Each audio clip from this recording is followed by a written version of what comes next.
Hello student, welcome back to my channel Samrat के। Student, आज video सबसे ज्यादा इंपॉर्टेंट है। आज वीडियो में बताने वाला हूं आप लोगों को बिना कुछ पढ़े, ठीक है, बिना कुछ पढ़े गणित में पास होने का बहुत ही बेहतरीन ट्रिक बताने वाला हूं आप लोगों को। अगर मैथ में आप लोगों को बिल्कुल कुछ नहीं आता है, यहाँ तक कि प्लस माइनस जोड़ घटाना भी अगर आप लोगों को नहीं आता है, फिर भी आप मैथ में पास हो जाओगे। मैं ऐसी ट्रिक आप लोगों को बताने वाला हूँ और इस ट्रिक की मदद से आप पास नहीं बल्कि अच्छा नंबर लेकर आने वाले हो।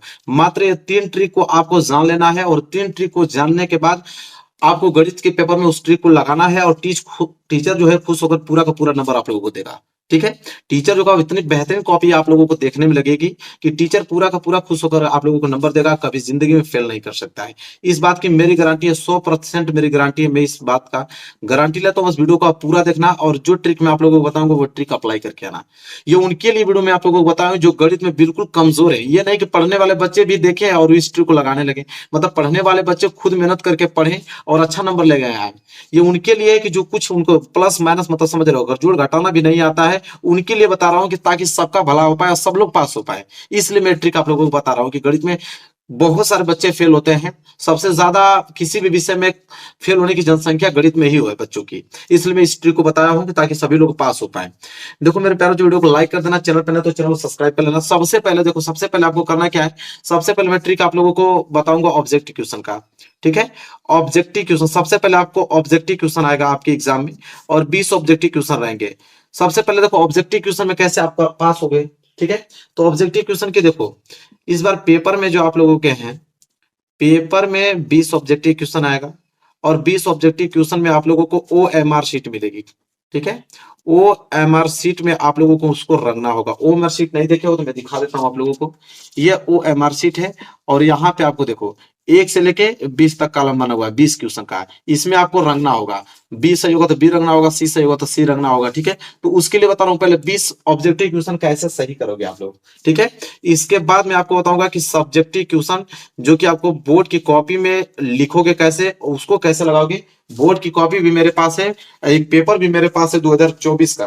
ठीक है, मैं आपको दिखा देता हूँ, ये 2024 का वायरल पेपर है। इसको मैं सोल्यूशन करके दिखाऊंगा मुझे कि मैं किस प्रकार सारे क्वेश्चन को लगा दूंगा पूरा का पूरा। भले ही हमको नहीं आ रहा है, फिर भी मैं आप लोगों को लाइव प्रूफ दिखाऊंगा ताकि आपको कॉन्फिडेंस बड़ा हो पाए और आप भी एग्जाम में लगा पाओ।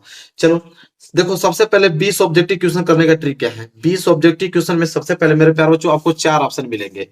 Option a, option b, option c और ऑप्शन डी। इन्हीं चारों में से कोई ना कोई एक ऑप्शन सही होगा और उसको आप लोगों को रखना होगा। ठीक है, देखो सबसे पहले आपको करना क्या मेरे प्यारे बच्चों, आपको ऑप्शन ए और ऑप्शन सी रंगना है। ठीक है, ऑप्शन ए और ऑप्शन सी रंगना ही है मेरे प्यारे बच्चों। ज्यादातर 85% केस में आप लोगों का ऑप्शन ए और ऑप्शन सी सही होता है। मैंने पूरा का पूरा पेपर एनालिसिस करके देखा हुआ है कि 85% ऑप्शन जो है ए और सी सही होता है। अगर आप ए और सी 20 क्वेश्चन करके चले आते हो तो 100% गारंटी मेरी कि कम से कम 12-13 क्वेश्चन आप लोगों का बिल्कुल सही हो जाएगा। और 12-13 क्वेश्चन सही होने का मतलब कि आप ऑब्जेक्टिव क्वेश्चन में 12-13 नंबर ला दिए, बहुत बड़ी बात है। ठीक है, तो ऑप्शन ए या ऑप्शन सी पे आप लोगों को क्लिक करना है। यहां तक क्लियर हो गया है, तो ऑब्जेक्टिव क्वेश्चन का था। मैंने आप लोगों का सब्जेक्टिव क्वेश्चन सॉल्व करने से पहले मेरे प्यारे बच्चे इस बात को जानकारी होनी चाहिए आपको कि वो ट्रिक जिसे देखकर नंबर देता है टीचर, कौन सा ट्रिक है जिसे टीचर देखकर नंबर देता है। तो मेरे प्यारे बच्चों, गणित में क्या होता है कि स्टार्टिंग इज इंपॉर्टेंट। आप स्टार्टिंग किस कदर करते हो सबसे ज्यादा इंपॉर्टेंट रखता है। अगर स्टार्टिंग आपकी बेहतरीन है तो पूरे नंबर मिलेंगे। और वही मैं आपको बताना हूं कि स्टार्टिंग किस प्रकार करते हैं किसी भी क्वेश्चन को सॉल्व करने का। और मैथ में जो होता है मेरे प्यारे बच्चों, मैथ में स्टेप मार्किंग का नंबर मिलता है। जितना ज्यादा स्टेप में करोगे उतना ज्यादा अधिक नंबर आपको मिलेगा। ठीक है, तो किसी भी क्वेश्चन को हल करने के लिए कितने स्टेप में उस क्वेश्चन को सॉल्व करना चाहिए और कौन सा यूज उसमें करना चाहिए कि ताकि एग्जाम में पूरा नंबर दे। ठीक है, आपको मेरे प्यारे बच्चों जैसे हुआ प्रश्नानुसार हुआ है, दिया है, चिन्ह का प्रयोग, किसी भी प्रश्न को छोड़ो मत। ठीक है, ये सारे स्टेप मार्किंग के नंबर मिलते हैं इनको। प्रश्नानुसार, दिया है, चिन्ह का प्रयोग करो। मैं खुद लाइव प्रूफ आप लोगों को पेपर सॉल्व करके दिखाता हूं, पूरा का पूरा कॉन्फिडेंस आपको मालूम चल जाएगा किस प्रकार आप लोगों को नंबर मिलेंगे। मैं खुद सॉल्व करके आपको दिखाऊंगा। तो मेरे प्यार बच्चों, इतना चीज आपको क्लियर हो गया। चलिए अब बताइए, मेरे पास देखो, ये मेरे पास 2024 का पेपर है। ठीक है, ये ऑब्जेक्टिव क्वेश्चन थे, 20 ऑब्जेक्टिव क्वेश्चन। देखो 20 ऑब्जेक्टिव क्वेश्चन जैसे समाप्त होगा मेरे प्यारे बच्चों, आपको खंड ब स्टार्ट होगा। यहां से ये आपका खंड ब है और खंड ब में प्रश्न नंबर पहला सभी खंड कीजिए, और यहाँ से सब्जेक्टिव क्वेश्चन स्टार्ट होगा। आप देखो, तो जब भी आपको ऑब्जेक्टिव क्वेश्चन कर लेते हो, सब्जेक्टिव क्वेश्चन की बारी आए, तो सबसे पहले आपको एक बोर्ड कॉपी लेनी है। ये बोर्ड की कॉपी है, ठीक है। बोर्ड की कॉपी में मेरे प्यारे बच्चों, आपको स्केल की सहायता से आपको लाइनिंग खींच लेनी है। स्केल की सहायता से एक बेहतरीन सुंदर आप लोगों की लाइन यहाँ पे खींचना है। डबल लाइन खींचेगा, दिखने में अच्छा लगता है। देखिए, डबल अंडरलाइन हमने खींच लिया। खींचने के बाद मेरे प्यारे बच्चों, यहाँ पे आते हैं पेपर में। पेपर में क्या है, खंड ब प्रश्न उत्तर संख्या पहला का क। तो आपको यहाँ पे हेडिंग डालना मेरे प्यारे बच्चों कि खंड ब, यहाँ पे आपको डबल इन्वर्ट कामा के अंदर आपको डालना है खंड ब, ठीक है। खंड ब, फिर इन्वर्टेड कामा क्लोज कर देना है, नीचे आपको अंडरलाइन कर देना है, ठीक है। तो खंड ब प्रश्न उत्तर संख्या पहला का क। तो आप यहाँ पे हेडिंग डालोगे प्रश्न उत्तर संख्या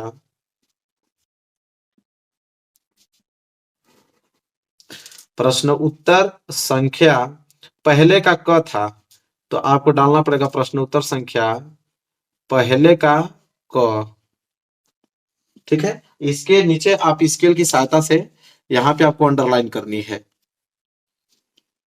ठीक है। डबल अंडरलाइन भी कर सकते हो, अच्छा लगता है दिखने में। ये हुआ, जब यहाँ पे अंडरलाइन कर लिए मेरे प्यारे बच्चों, और तब जाके यहाँ पे आपको लिखना है हल। यहाँ पे साइड में डालना है हल ब्लैक पेन से, और नीले पेन से इस क्वेश्चन को सॉल्व करना है। तो नीला पेन लेंगे और क्वेश्चन पढ़ेंगे, क्वेश्चन बोला क्या है। तो देखिए मेरे प्यारों, जो क्वेश्चन में क्या बोला है, क वाला, स्पष्ट कीजिए कि 3 गुणे 5 गुणे 7 प्लस 7 एक भाज्य संख्या क्यों है। अब इस क्वेश्चन को सॉल्व करना है, क्वेश्चन 2 नंबर का है, ठीक है।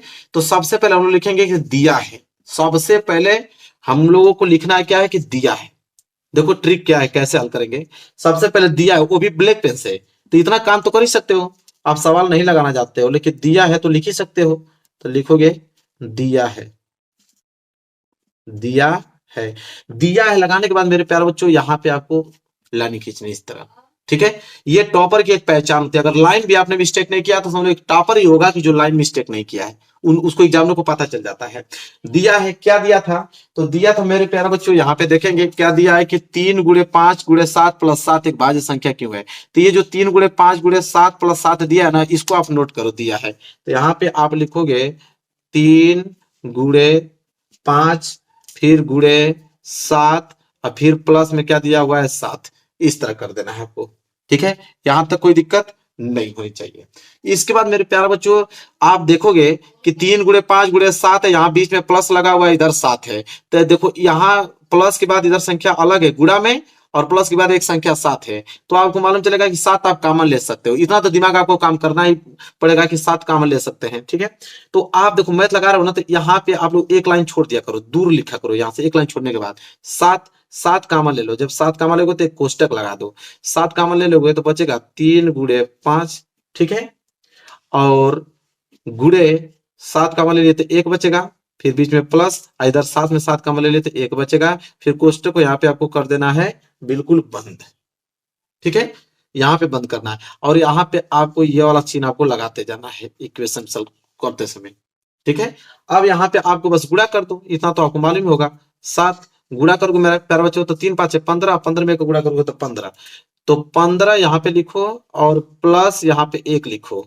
कुछ बच्चे क्या होंगे कि वो डायरेक्ट हल कर देंगे कि 5 3 15, 15 में 1 जोड़ोगे तो 16, और यहाँ पे 16 में 7 को गुणा कर देंगे। ना, ऐसा काम नहीं करना आप लोगों को। आप स्टेप मार्किंग, मैंने कहा ना स्टेप मार्किंग का नंबर मिलता है, ठीक है। इसके बाद फिर एक स्टेप फिर बढ़ाओ, तो हो जाएगा आपका यहाँ पे 7, ठीक है। 7 गुणे कोष्टक लगाओ तो गुणे 15 1 16, ठीक है। और इसके गुणे में कुछ नहीं, तो एक गुणा में हम लोग अपने से मान सकते हैं। तो 7 गुणे 16 गुणे 1 हो गया। अब हमसे प्रश्न पूछा था कि यह एक भाज्य संख्या क्यों है। तो भाज्य संख्या, इतनी जानकारी तो होगा आपको, भाज्य संख्या क्या होगा, कि भाज्य संख्या इसलिए होगा क्योंकि 2 से अधिक गुणनखंड है इसके। देखो 7 गुणे 16 गुणे 1, 2 से अधिक गुणनखंड है ना, तो लिखेंगे 2 से अधिक गुणनखंड है, इसलिए एक भाज्य संख्या है, ठीक है, अपने से। तो यहाँ पे देखो, अब नंबर सुनो, यहाँ पे लिखेंगे चूंकि। देखो मेन यही होता है, चूंकि। चूंकि का चिन्ह लगाओगे, फिर लिखोगे यहां, ब्लैक पेन से लिखोगे यहां 2 से अधिक गुणनखंड है, यहाँ दो से अधिक गुणनखंड है, यहाँ दो से अधिक गुणनखंड है, इसलिए अब देखो एक लाइन छोड़ के फिर आप ब्लू पेन से लिखोगे,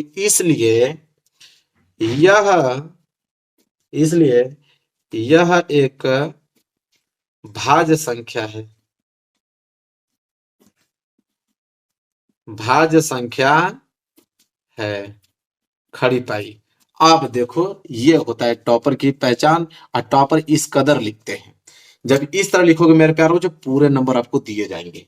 एक क्वेश्चन में एक सॉल्व करके और दिखा देता हूं, ताकि और कॉन्फिडेंस आपको बढ़े कि किस प्रकार करते हैं। जैसे दूसरा प्रश्न देखो, कितना बहुत इंपॉर्टेंट है। इस प्रकार के प्रश्न आएंगे आपके एग्जाम में, तो कैसे करोगे? यदि cot थीटा बराबर 7/8, तो इतना का मान निकलिए। अभी प्रश्न आ गया, अब आपको इस प्रश्न का हल आता नहीं है, लेकिन कैसे इसको लिखोगे कि एग्जामिनर आपको पूरा नंबर देगा। गलत ही लिखोगे, देखो मैं बताता हूँ किस तरह लिखोगे कि आपको नंबर पूरा दिया जाएगा। चलिए, तो उधर पृष्ठ हम लोगों का भर गया था, इसलिए मैं नए पृष्ठ के सिरे से इसको स्टार्ट करूंगा। और फिर वही नए पृष्ठ पे भी हम क्या करेंगे, यहाँ पे अंडरलाइन खींचेंगे, लाइनिंग, वो भी डबल लाइन। और देखो किस प्रकार लिखेंगे कि नंबर आपको एग्जामिनर देगा। गलत ही लिखेंगे, फिर भी देखो कैसे। प्रश्न उत्तर संख्या पहले का ख है, तो आप पहली बात की हेडिंग आप डालोगे प्रश्न उत्तर संख्या पहले का ख। ठीक है, हेडिंग बहुत सुंदर होनी चाहिए आपकी, ताकि एग्जामिनर को समझ में आए कि कौन संख्या आपने किया है। प्रश्न उत्तर संख्या, वो पहले का क था, अब ये पहले का ख है, तो आप यहाँ पे डालोगे पहले का ख। तब प्रश्न उत्तर संख्या पहले का ख, और यहाँ पे स्केल की सहायता से लाइनिंग, डबल लाइनिंग, क्योंकि डबल लाइनिंग बहुत अच्छा दिखने में लग रहा था, जैसा हमने पहला प्रश्न को हल किया था। तो देखो कितना अच्छा लग रहा है। अब यहाँ पे मेरे प्यारे बच्चों प्रश्न हम लोग पढ़ेंगे कि क्या है कि यदि cot थीटा बराबर 7/8, तो इतना का मान निकालिए। सबसे पहले आप इधर साइड कॉर्नर में लिखोगे हल। क्या लिखोगे? हल। देखो इस प्रश्न को हम लोग कैसे लगाएंगे कि एग्जाम में पूरा नंबर देगा। हल में सबसे पहले हम लोग लिखेंगे दिया है, और दिया है ब्लैक पेन से आपको लिखना है। ठीक है, दिया है आपको किस पेन से लिखना है? ब्लैक पेन से। फिर यहाँ पाई खींचना है। दिया है, क्या दिया था? cot थीटा बराबर 7/8, यही तो दिया था, देख लो। cot थीटा बराबर 7/8, तो यहाँ पे ब्लू पेन से आप लिखोगे cot थीटा बराबर 7/8, यहाँ पे इस तरह। देखो कितना सुंदर लग रहा है। फिर ज्ञात करना है, लिखोगे यहाँ पे ज्ञात करना है, एक लाइन छोड़ के, हमेशा एक लाइन छोड़ के लिखना है, ताकि तुम सुस्पष्ट दिखे। ज्ञात करना है, यहाँ पे अगली हेडिंग आपकी क्या रहेगी मेरे प्यारे बच्चों? ज्ञात करना है। क्या ज्ञात करना है? तो ज्ञात करना था मेरे प्यारे बच्चों, देख लो, इतना का वैल्यू, इतना का मान ज्ञात करना था। चलो मैं लिख देता हूं फटाफट, क्या है। तो कोष्टक में है 1 प्लस साइन थीटा, फिर कोष्टक बंद किया हुआ है। फिर एक कोष्टक में दिया है 1 माइनस साइन थीटा, फिर कोष्टक को बंद किया हुआ है। ठीक है, और नीचे आपको लगाना मेरे प्यारे बच्चों बटा में। तो बटा हमेशा आप स्केल की सहायता से, बड़ा बटा हमेशा स्केल की सहायता से लिखते हैं, ताकि सुंदर दिखता है। बटा हमने कर दिया। बटे में दिया है आपको कोष्टक में 1 प्लस कॉस थीटा, बस उतारना है आपको। फिर कोष्टक में 1 माइनस कॉस थीटा, यह दिया हुआ कोष्टक बंद हो गया। ये ज्ञात करना है मेरे प्यारे बच्चों। ठीक है, अब जाके यहाँ पे मेरे प्यारे बच्चों, यहां से हम लोग इसको सॉल्व करेंगे।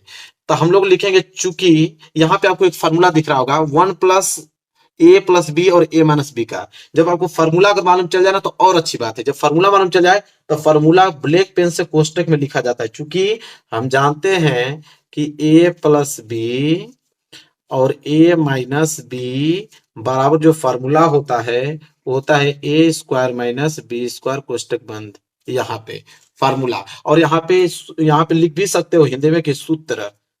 यहाँ पे लिख दो सूत्र, एग्जामिनर और खुश हो जाएगा कि भाई सूत्र लिखा है। अब इस सूत्र जब इसमें अप्लाई करोगे, ए प्लस बी ए माइनस बी, फार्मूला क्या होता है? ए स्क्वायर माइनस बी स्क्वायर। ए स्क्वायर मतलब एक का स्क्वायर, तो इधर हो जाएगा आपका एक का square minus b square. B हमारे पास साइन थीटा है, तो यहाँ पे हो जाएगा साइन स्क्वायर थीटा। फिर स्केल की सहायता से नीचे बटा लगा लेना। फिर वही फॉर्मूला इसमें भी, ए प्लस बी ए माइनस बी, तो हो जाएगा ए स्क्वायर और माइनस के कॉस स्क्वायर थीटा, और यहाँ पे ये वाला समीकरण वाला साइन आपको लगा देना है। ठीक है, इसके बाद जब इसको हल करोगे, फिर ये साइन लगाना, फिर लिखना ए का स्क्वायर एक माइनस साइन स्क्वायर थीटा का मान जो होता है साइन स्क्वायर थीटा होता है। फिर नीचे जो है मेरे प्यारे बच्चों, ए का स्क्वायर एक और माइनस कॉस स्क्वायर थीटा। ठीक है, इसके बाद फिर वही आपको साइन लगाना हुआ है।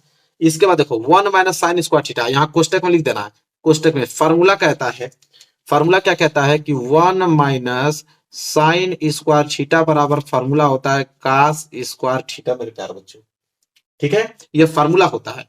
और फिर कोष्टक में लिखना है एक फार्मूला और होता है कि 1 माइनस कास स्क्वायर थीटा बराबर साइन स्क्वायर थीटा, यह फार्मूला होता है। इसको भी आप कोष्टक में भर दो।